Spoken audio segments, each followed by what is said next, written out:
Pada awal chapter 2, Slayer menjelaskan alur singkat story originalnya dalam novel. Sebelum dia berinkarnasi menjadi Slayer yang original berperan sebagai pembuat onar. Dia yang selalu membuat masalah untuk protagonis. Dia berencana menyingkirkan semua yang berpihak ke protagonis, menghancurkannya dengan seluruh kemampuannya. Dengan status bangsawannya, seharusnya dia berada dalam posisi yang lebih diuntungkan. Namun karena rencananya terus-terusan gagal, perlahan-lahan statusnya dalam akademi mulai hancur.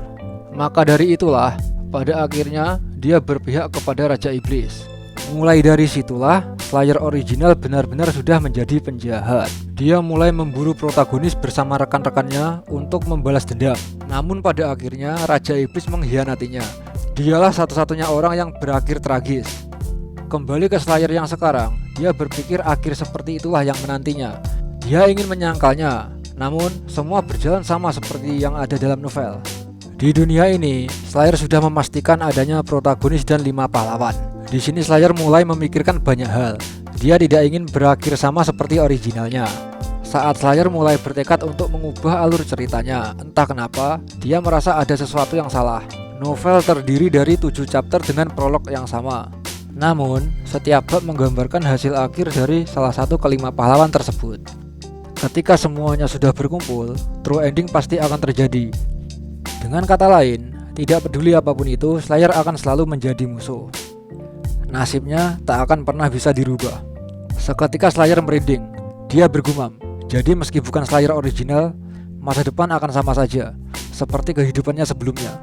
Slayer menolak takdirnya. Setelah harapannya terkabul, dia tidak ingin mengalami akhir yang sama seperti sebelumnya. Karena Slayer sudah beranggapan tidak bisa menghindari takdir itu, dia membulatkan tekadnya untuk menjadi lebih kuat dari siapapun. Jika memang diperlukan, Slayer akan mengalahkan Raja Iblis itu sendiri, sehingga bisa menemukan apa yang dia harapkan. Sejak saat itu, 1 tahun telah berlalu. Tidak lupa Slayer berpamitan dengan orang tuanya. Mereka menyemangatinya dan mengatakan pasti akan baik-baik saja. Seperti yang dijadwalkan, pada hari ini Slayer akan mendaftar ke Royal Academy. Dalam kereta kuda, Slayer merasa waktu terasa singkat baginya. Sejak saat itu, dia sudah berlatih keras dan menguasai ilmu berpedang, pemanah, berbagai macam ilmu bela diri, dan tentu saja sihir juga. Dia sudah menguasai semuanya tanpa masalah. Sesampainya di akademi, Slayer tidak meragukan lagi kekuatannya. Kemudian dia keluar dari kereta kuda dan berkata, cerita baru saja dimulai. Pertama-tama, Slayer ingin memastikan setiap karakter yang ada dalam cerita.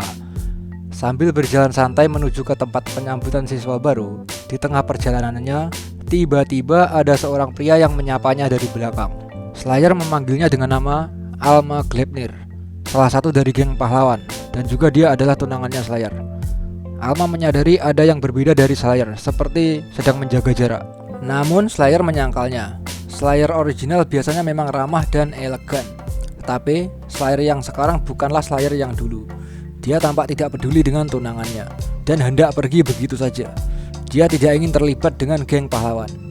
Di sini Slayer tiba-tiba menyadari sesuatu. Dia berpikir, kenapa tunangannya menjadi salah satu orang yang bersama protagonis? Apa jangan-jangan...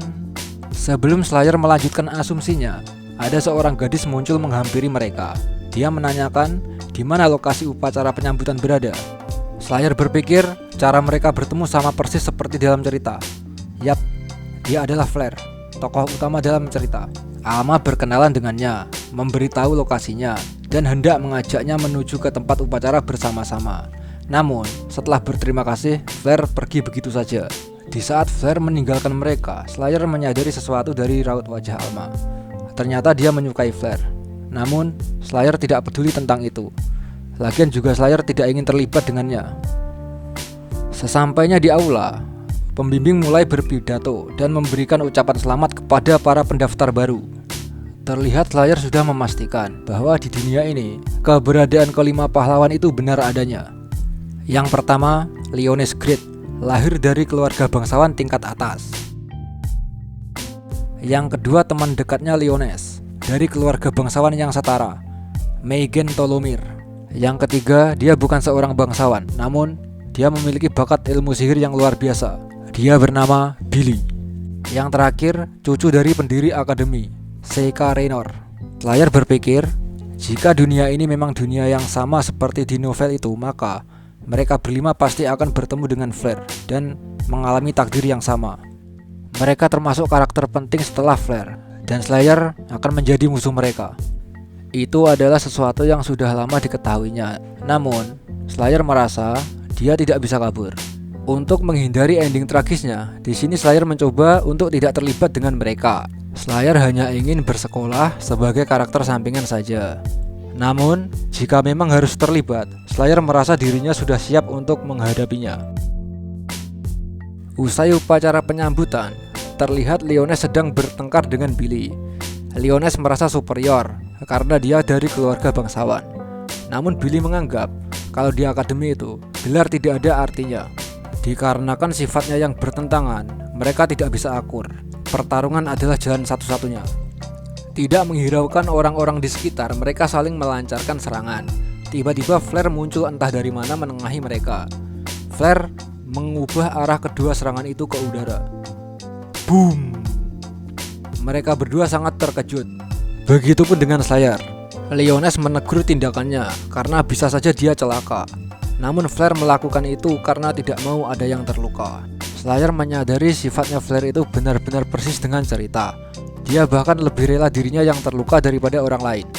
Di saat Billy akan menyembuhkan lukanya, Flare berkata, "Gak apa-apa, segini doang." Kemudian Flare melafalkan mantra saintisnya untuk menyembuhkan lukanya. Semua orang terkejut, kecuali Billy. Dia menyadari kalau itu bukanlah sihir. Billy bertanya, "Jangan-jangan itu kekuatan saintis ya?" Namun, Flare sama sekali tidak mengerti tentang hal itu. Flare hanya mengira kalau itu adalah semacam sihir yang belum dia ketahui jenisnya. Sambil menatap Flare, secara refleks Alma bilang, "Kawaii." Dalam hati Slayer berkata, Flare tidak melakukan kesalahan apa-apa. Slayer kasihan pada originalnya karena bisa-bisanya dibuang semudah ini. Kan, emang paling bener Slayer sama aku aja. Tehe. Tidak lama setelah itu, tibalah giliran Slayer untuk mengukur daya sihirnya. Pengawas memberikan penjelasan secara singkat. Siswa dibebaskan memakai sihir apapun ke arah target. Karena Slayer tidak ingin terlihat menonjol, dia menekan sihirnya sekecil mungkin. Di saat Slayer sudah merasa kalau energi sihirnya sudah cukup kecil, dia pun menembakkan sihirnya. Aqua Roncoh. Bang. Momen sebelum mengenai target, tembakan sihirnya terlihat masih cukup besar. Dan benar saja, target pengukur sihir pun hancur karena tembakan Slayer, hingga membuat lubang besar pada tembok. Murid yang lain pun terkejut melihat pemandangan itu. Begitupun dengan Flare and the Gang. Mereka tidak menyangka kalau magic power Slayer sebesar itu.